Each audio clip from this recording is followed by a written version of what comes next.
However open-minded and cool we might imagine ourselves to be, it's probably safe to say that most of us bring certain expectations to art.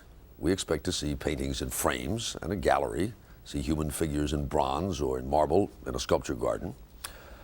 Well, meet two artists who delight in confounding our expectations. They seek to confront us with objects we don't ordinarily think of as art, on a scale we're not used to, and in places they know will take some of us aback.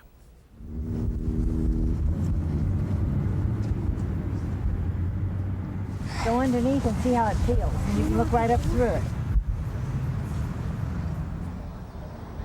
Oh, it's pretty neat. It looks like a real birdie.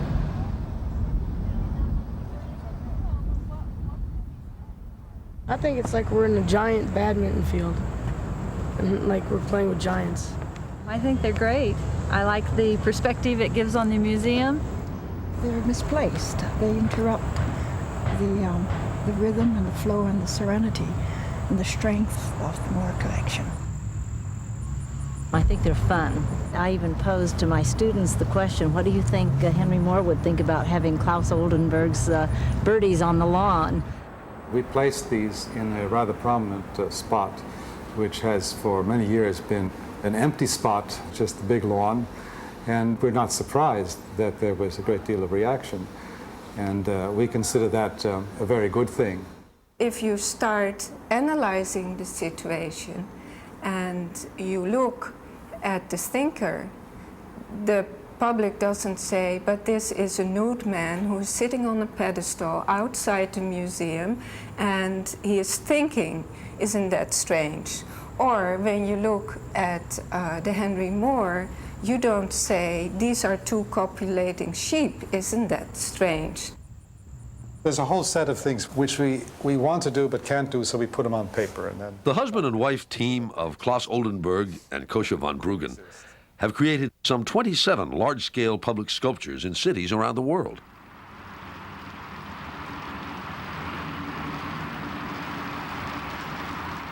The Shuttlecocks outside the Nelson-Atkins Museum in Kansas City are their newest. But the controversy they've provoked is familiar.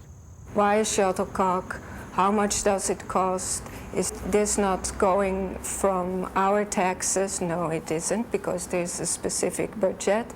And these are high-living artists, they are famous. Do we have to see this as a prank? What about the maintenance? It's never a different question, and it's always the same prejudice. it helps very much in the town if you have the newspaper on your side. At the Kansas City Star, art critic Alice Thorson likes the Shuttlecocks.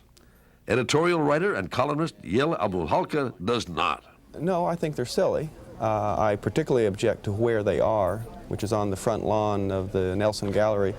Beautiful lawn stretching down to Brush Creek. The shuttlecocks themselves are rather odd. I think it's a wonderful piece. And I think that a lot of the meaning is tied up precisely with them being placed on the museum grounds.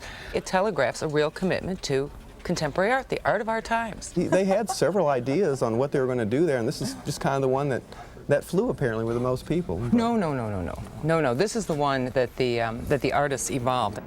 It's very interesting. At the museum right now, they have an exhibition that documents kind of the evolution of this whole conception and the different ideas that they played with.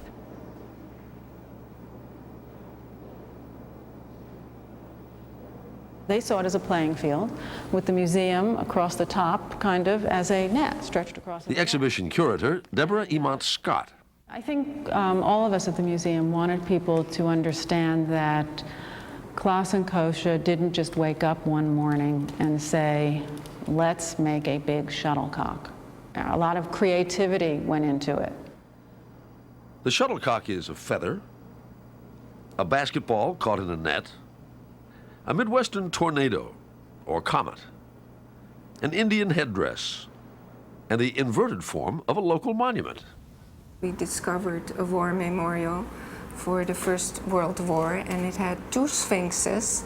I mean, if you go and look at those sphinxes, and if you look them upside down, you'll see that they're nothing but shuttlecocks. So the message was there.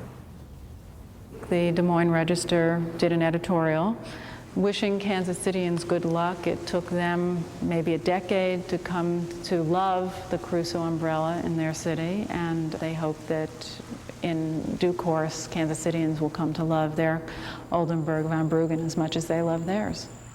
Do you suppose that people who come to see it also bring their own experiences and their own references to it and will project that? That's a very important part of the piece. This is what we hope, yes. What you are trying to do is to come up with a very evocative image.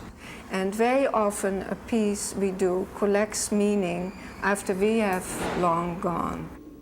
The Bat column in Chicago, when we put it up, it was almost an open site. It had been cleared, and now it's surrounded by high-rises. Oldenburg and Van Bruggen's large-scale sculptures can be seen together in a new book.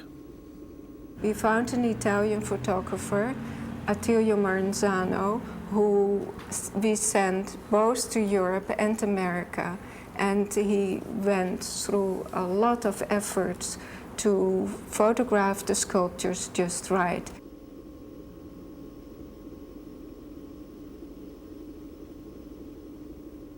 There will be 180 bleeds just opening up the book of color photographs of 27 projects.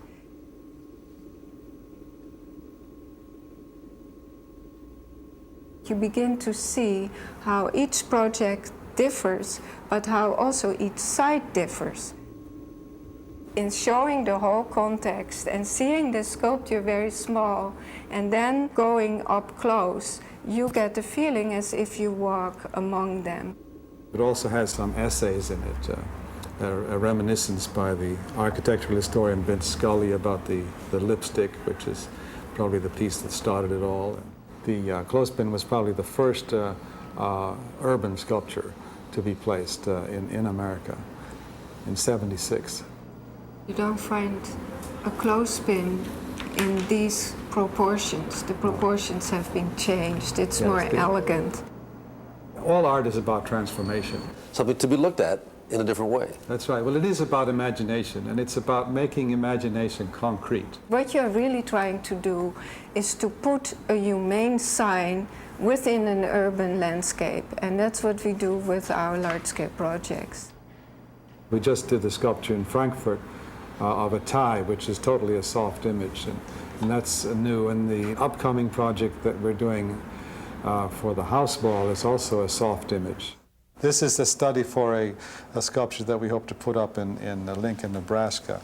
This is called the Torn Notebook. Is it still enjoyable for both of you to engage in this process? Absolutely. Oh, very much so, because you never know what happens next. There's a lot of stuff. This is very chaotic in the studio. The reason there's so much junk here is because you never know when the junk is going to be very much needed. This is just a quick study of a saw, a soft saw, which is kind of melting in the bottom here and rising up. And the reason this thing is here is to hold it up against gravity, otherwise it would fall. Every sculpture, every large sculpture has to take into account hurricanes and all kinds of even earthquakes and things like that. You're back to these architectural considerations. Yeah, that's right, yeah. Yes. So this looks fine in this scale, but we're not sure we can carry it up. But that doesn't prevent us from playing around with it.